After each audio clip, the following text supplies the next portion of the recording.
आचार्य प्रवर समंतभद्र आचार्य महाराज ने अपने मन में भावना भाग करके ग्रंथ लेखन में ये कल्पना की कि महावीर भगवान का समोसरण लगा हुआ है। महावीर भगवान समोसरण में सिंहासन पर विराजमान है, सब सभाएं लगी हुई हैं।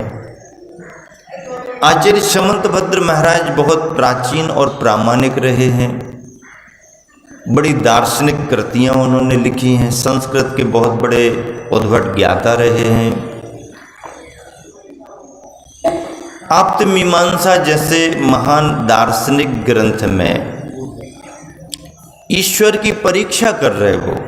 ईश्वर कौन है, भगवान कौन हो सकता है, तो अपना तर्क देकर के बात रखते हैं कि भगवान मैं आपको नमस्कार कर रहा हूं,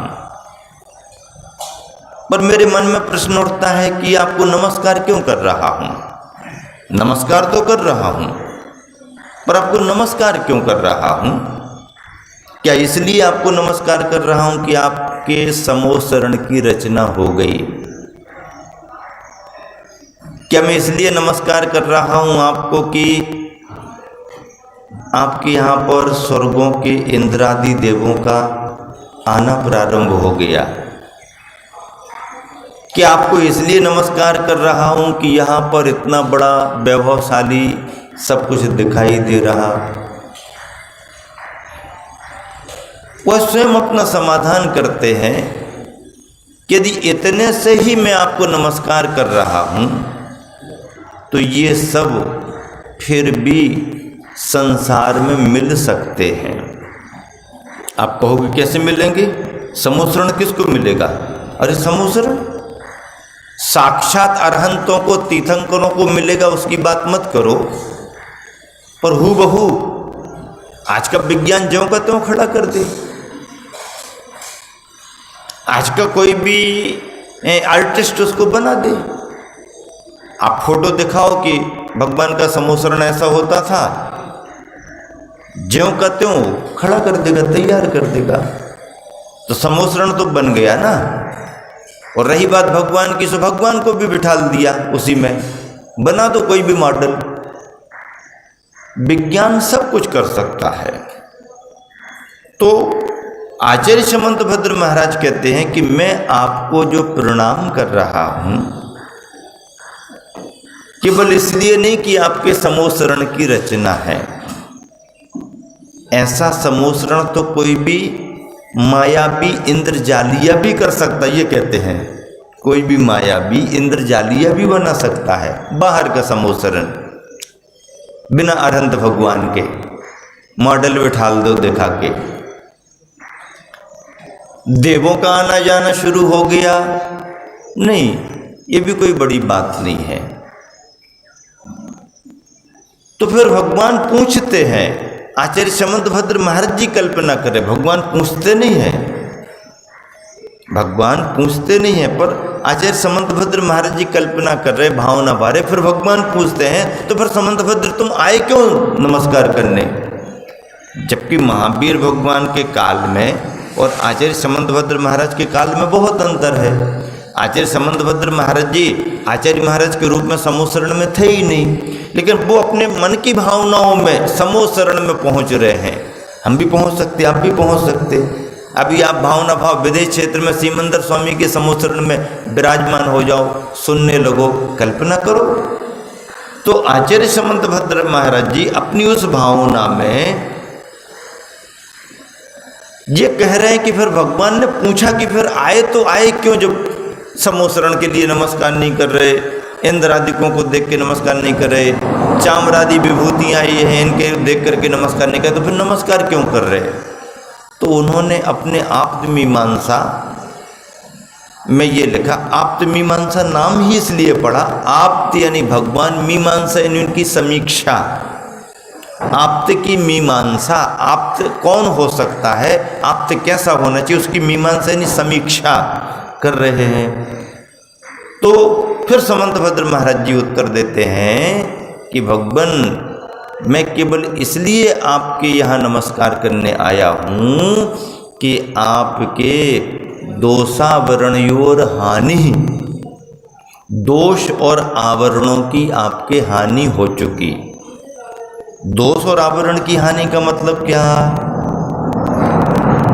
दोष और आवरण की हानि का मतलब ये है कि 18 प्रकार के दोष जो भी संसारी प्राणियों में लगे रहते हैं, जन्म, जरा, मृत्यु, भूख, प्यास, डर, नींद आदि आदि तमाम शरीर संबंधी जो भी परेशानियां हैं, ये संसारी प्राणियों के शरीर के दोष माने गए हैं। ऐसे 18 प्रकार के दोषों को आपने नष्ट कर दिया।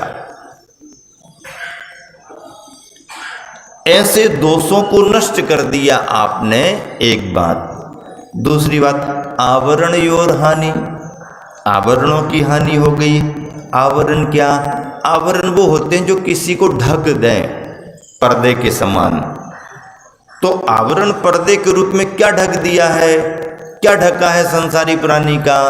हमारी आत्मा के अंदर जो स्वाभाविक गुण हैं, उन गुणों को इन आवरणों ने ढक दिया। यानी हमारी आत्मा के अंदर जो केवल ज्ञान की शक्ति थी, केवल दर्शन की शक्ति थी, अनंत वीर की सामर्थ्य थी, अनंत सुख की सामर्थ्य थी, आदि आदि तमाम आत्मिक गुणों को इन कर्मों ने आवरण बनकर के ढक दिया। उन आवरणों का आपने अंत कर दिया। दोष और आवरणों की हानि कर दी आपने, उनका अभाव कर दिया। 4 घातीय कर्म नष्ट कर देने के कारण आपको अपनी आत्मा के 4 गुणों के रूप में स्वाभाविक अनंत चतुष्टय की प्राप्ति हो गई, एक विशेषता। और ऐसा होने से जो 18 प्रकार के दोष संसारी प्राणी में लगे रहते हैं, उनको आपने जीत लिया। इसलिए आप जीतने वाले होने के कारण जिन बने, और जिनों में तीर्थंकर प्रकृति आपके साथ, इसलिए जिनों में इंद्र यानी और श्रेष्ठ जिनेंद्र बन गए। इसलिए उनका स्मरण करके धार्मिक श्रद्धालुजन आपस के अभिवादन में जय जिनेंद्र करते हैं। क्या करते हैं? क्या करते हैं? क्या करते हैं? जय जिनेंद्र। हाय हलो नहीं करते।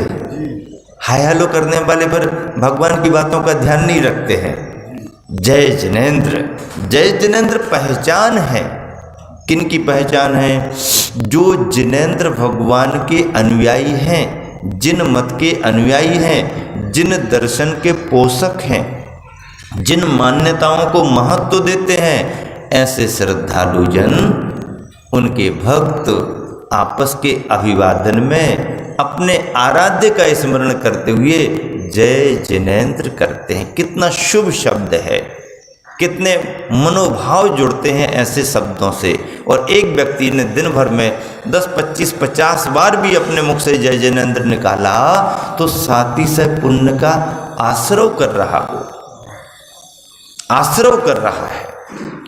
ऐसे जिनेंद्र भगवान के स्वरूप को समझ करके ही आचार्य प्रवर समंतभद्र महाराज जी नमस्कार कर रहे हैं।